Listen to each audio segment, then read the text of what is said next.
Hello and welcome to the Special Shiny podcast. This is a podcast about autism. I am your host, Stephen Milton, and I am Jeany Milton, and I am the mother of our special shiny child, Theia. that's right. Now, this episode, we're going to keep it very short. It's just one experience that we had when Theia was growing up. It's not an experience, but one challenge that we had when Theia was growing up, and we wanted to talk about what we did to overcome it. In fact, it wasn't us. We didn't come up with the answer to this. It was a friend of mine who's a psychologist, Sammy. He came up with the answer to this. So, without further ado... Thank you, Sammy. Yes, thank you, Sammy. Without further ado, Jen, do you want to explain what the challenge was? So Theia, when she was younger, she had an oral fixation.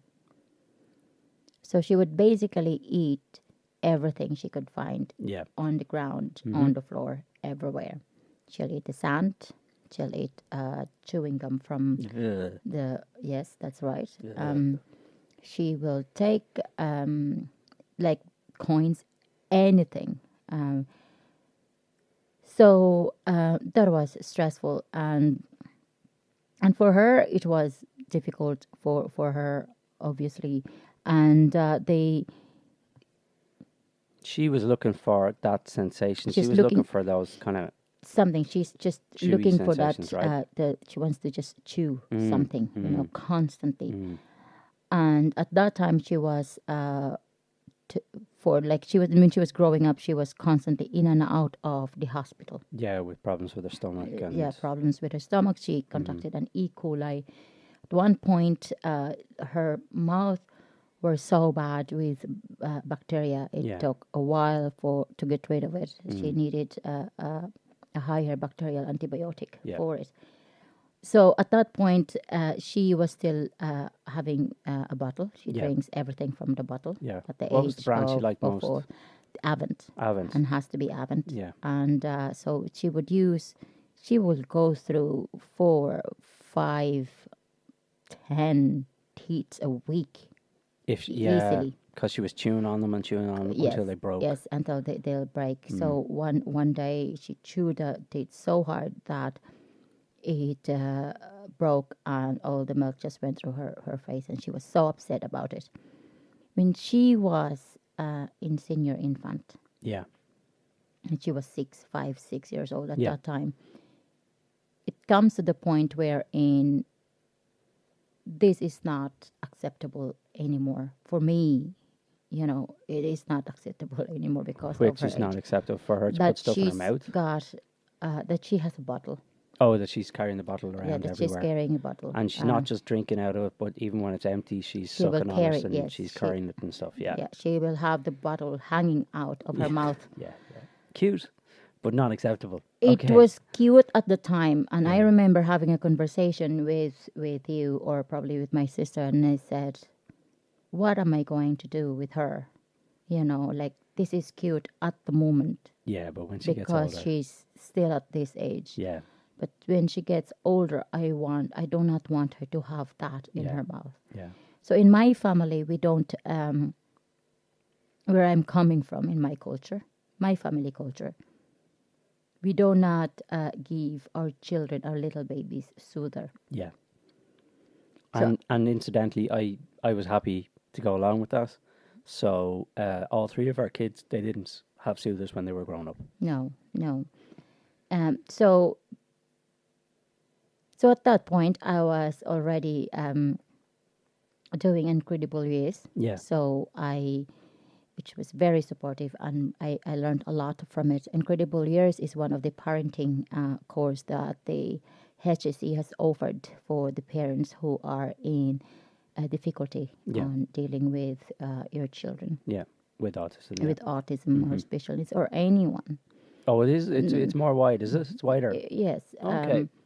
That's good. Yeah, so anyway, I told the group about it, and so they said, why don't you try soother then? Yeah. So I bought soother, went home, gave the soother to Theia. And she was happy as Larry. Mm. And then because before that we tried to hide the bottle Yeah, it wasn't working. It wasn't working, Yeah. and she screams. Yeah, And so Theia was going through her screaming phase at the time. We call this screaming phase, this screaming phase. It was quite extreme, quite challenging.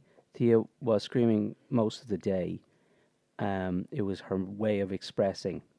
She would have only a limited number of words, and they would usually revolve around my bottle, my special shiny bottle. a special shiny bottle. And then she would just scream. Now, this must have been very hard for her. Okay, this must have been a very, very frustrating and hard time for her. And we do understand that. For us, The lack of knowledge on how to deal with her. yeah, was so made it frustrating. extremely difficult, and it was physically, emotionally, mentally difficult because there was just the amount of screaming that was going on was just so tough. So of course, Party just wants to give in. Party wants to shove the bottle in her mouth and just let her get on with it, you know. But really, the thinking behind it was we're trying to wean her off the bottle. But I think at the time our knowledge just wasn't good enough really to approach it in the right way. We're not, and until now we still don't have enough. I Yeah. don't feel like. I think because she has a different challenges. Yeah, we're always She will go through a phase of yeah challenges. yeah, and we're always playing catch up, and we're Yes. always learning something from it. That's right. You know, but we don't get it right at the beginning. So we Of just want to say course. that from the bat. Yes. So anyway, Thea started on soothers. She really liked soothers, and she would walk around with soother in her mouth. Now she's 6 years of age. She wants to bring the soother into school. She wants to Everywhere. have the soother everywhere. When we're out in the shops, everywhere. We were trying to get her to only use the soother in the house. So we didn't want to take the soother away fully, but we wanted her to have, we wanted her to socialise. So we wanted her to go out and not be looked at and stared at and judged. And that happens. Let's face it, most parents with children on the spectrum who, when their kids have meltdowns outside, you know that there's some parents going and looking at you and judging and stuff like that. And Then 6 and so on years- and so forth with soothers as well. So, you know, we were really trying to make it appropriate for her, that there would be a time for it, and then at other times then she would go out and not have to use it. So it wasn't working very well, because when we were out, then she would have meltdowns anywhere and everywhere. She'd have meltdowns in school. We'd be going into school every week and talking to the teacher about these meltdowns and stuff. It was soul destroying. But what we knew we had to do is we knew we had to get her off the soothers, because it just wasn't. I mean, it was feeding something, but it wasn't socially acceptable. We were going to have to find another way, another socially Yes. acceptable way Yes. to That's right. yeah. And well, that was our thinking at the time. Nowadays, actually, if I did it again, I just say screw social acceptance, and just let her have it. You know. Let her have it. But at the time, anyway, this is where we were. So we were having a problem, and it was getting to the point where Thea was out in the playground, and she'd be robbing other kids' soothers. And I love this story, and I'll tell it a million times. I don't care. There was one episode where Thea was in the playground, and there was a child in the buggy, and Thea walked up to the child, and she was patting the child on the head, and she was like, "Oh, nice baby, really nice baby." And Mammy was looking down, very, very proud. But what Mammy didn't see was that Thea's other hand was going in under the buggy into the basket to rob the soother. And it was just, we were standing there behind them, and we were laughing our heads off, and we were embarrassed. Come It was- on, Theia. Yeah. We were It's really okay. proud at how ingenious this was, but at the same time, highly embarrassed. So, Yeah. of course, we had to step in and everything. But Struck her slowly Yeah. without the parents Yeah, noticing what she yeah. was trying to do. that's it.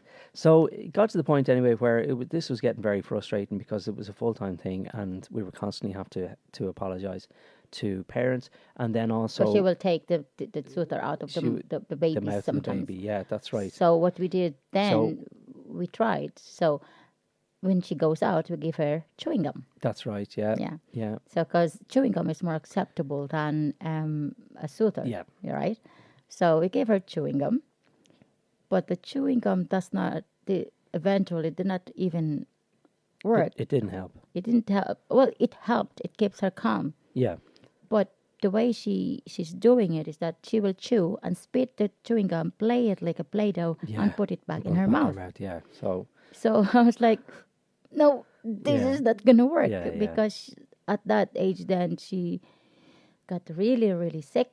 Ended up in Crumlin for a week, and she got another problem. Yeah, and another bacterial infection. So we said then, look, it's for her health, and for everything else, we have to do something. So I have researched everywhere on the internet and asked all the mommies in the world that are in the same position as me. I basically get into every groups of autism. You joined every group, yeah? Of autism online, which has helped a lot, So they were telling me about, we bought her that the gel ring and all the rest, yeah. That only lasted for 2 seconds. Yeah, she didn't like it. She was just addicted to soothers at that point. And we had created the monster, and we knew that. No, we did not. No, I mean it in terms but of she has we were a the ones who gave she's her seeking for something. Yeah, I know, but we were the ones who gave her the soother. I mean, who knows? But anyway, let's not dwell on the past. So, so what we did, and some of, I work with the occupational therapist. I contacted her on Facebook and I said, "Look, Sarah, I need help." And then she told me to massage her face, her gums, like that. Because sometimes when they're so stressed and stuff, you have to, that's so tense there, and you have to look for something to move that and chew, So I, every single one that are being advised to do, we did it.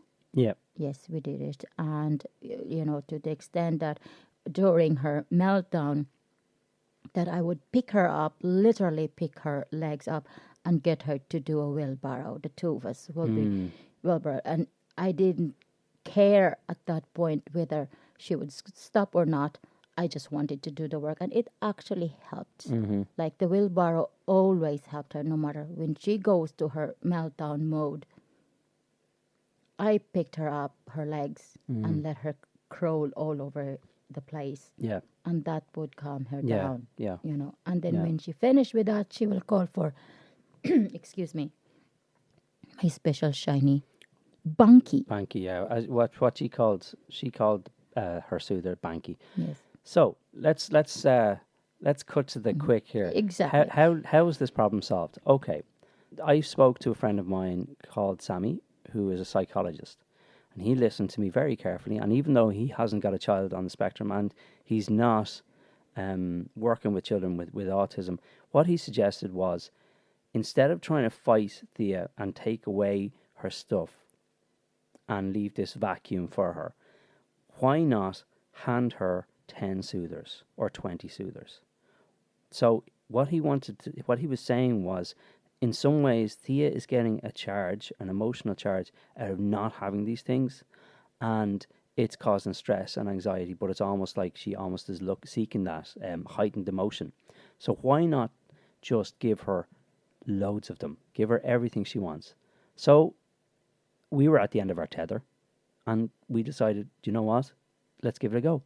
Even though, and we spoke to the school at the time. I think she had joined the ASD class, so I think things were a little easier there, where they were a bit more open to her having a soother in the class, which was great.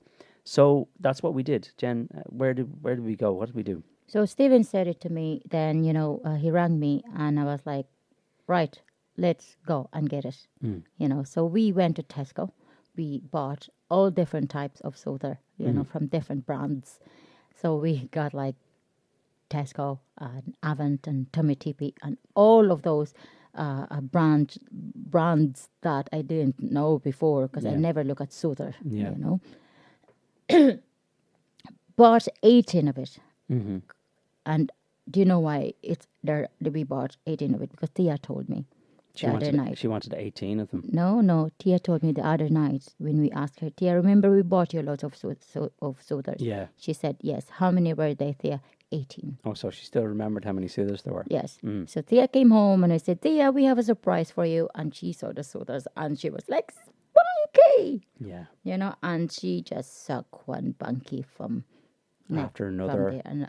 And it's like this child who haven't seen ice cream in a while and just like ate the whole ice cream Yeah. and then got so sick of it after 3 days.